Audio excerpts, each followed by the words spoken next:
इसमें क्या क्या चीजें चेक करनी है? तो इसमें भी सीटें भी और बाकी चीजें सीटें, बर्थें, टेबल, हर चीज़ इसको भी ना वही चेक करते हैं हम इसको, सफाई इसकी बाकी जो है। लेकिन इसकी इकोनॉमी में मैंने एक चीज देखी है कि ये देखिए पावर पॉइंट्स लगे हुए हैं। जी जी, ये देखें, ये मिडल बर्थ है, ये मिडल बर्थ है। तो दिन को बंद होती है, अगर रात को जब आपने आराम करना है तो ये मिडल बर्थ है अपना ओपन करके, जी क्योंकि ये 6 का कैबिन होता है, 3 इस तरफ होती हैं और 3 इस तरफ होते हैं, 6 पैसेंजर होते हैं। 6 पैसेंजर इसके अंदर होते हैं। जी। दिन को वो नीचे बैठे रहते हैं नीचे वाली बर्थ में, और रात को सोने के लिए ना आप अपनी मिडल बर्थ खोल सकते हैं। ओके ठीक है जी, चलें जी।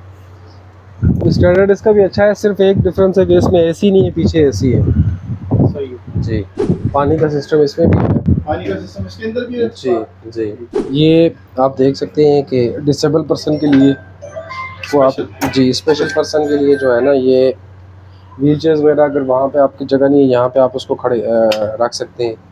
यहाँ पे अगर आप खड़े एंजॉय कर रहे हैं तो आप इसको पकड़ के आप इजीली खड़े हो सकते हैं। तो